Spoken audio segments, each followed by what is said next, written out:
To be yourself in a world that is constantly trying to make you something else. I like that quote. I didn't quite write it myself, but it pretty much encapsulates my life. You see, I grew up in a working class neighbourhood in Glasgow, in Scotland, in the 1960s and 70s. I am what most people today would refer to as mixed race, but during my childhood in Glasgow, that term did not exist, not even in a dictionary.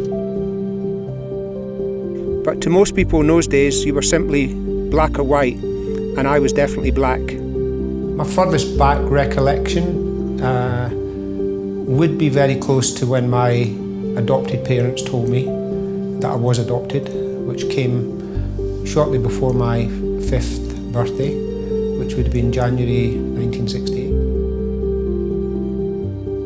You know, they were white parents. They had taken a big risk and were very brave to adopt me as they did. My mother, by her recollection, said as soon as she saw me, I was the child she wanted, irrespective of, you know, the societal kind of focus that would bring. You know, pushing me around in a pram and, you know, people glaring, you know, how can this be? You know, white woman, black boy. Piss off blackie or you're not welcome nigger were all terms I heard and faced whilst growing up. And it was football that got me through. In those days, football was played everywhere. It became my haven, a place where I could be accepted, if not openly welcome. It's got familiarity. It takes me back to that, you know, that first day where it was so unfamiliar. It was, it was really took me out of my comfort zone. Just the rawness of it, the harshness of the poverty that was right in your face, and it really put in perspective our Western world and some of the nonsense that we complain about. Really nonsense.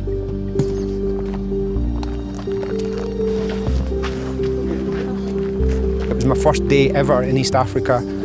I'd spent about 20 minutes coming through the slums, in my, you know, walking, feeling smelling the smells and the noises and the sounds and the chaos going around it. It certainly felt like chaos to me. It's regular day-to-day life for these. But football is a global language, and as soon as I could talk about being an ex-footballer, I had been introduced as a coach, even though I wasn't coaching any longer. I'd retired from coaching 10 years before, but by the end of that morning they were begging me to coach them, and I eventually agreed, and here we are, 13 years later. So how did I, a scrawny black kid, get from the playing fields of Glasgow to here in Makuru, Kwanjenga, a harsh slum in the middle of Nairobi, the capital city of Kenya? Well, this is my story, and I'm about to tell you how.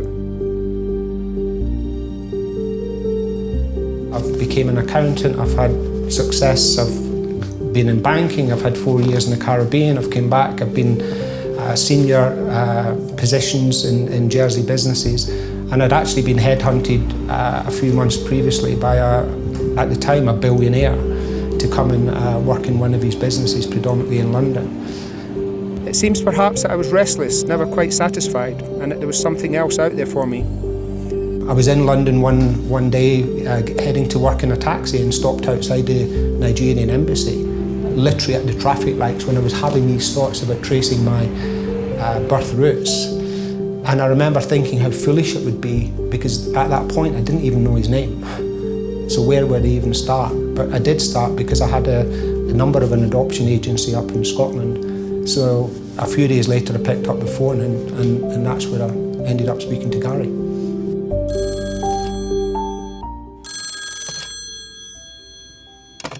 Good afternoon. This is Birthlink Edinburgh. Gary speaking. How can I help you? I don't quite know how to put this, Gary. My name is Weir, and I'm trying to trace my birth father. How I found Africa and how Africa found me is the story I'm about to tell, and my journey from being black to being white to being me.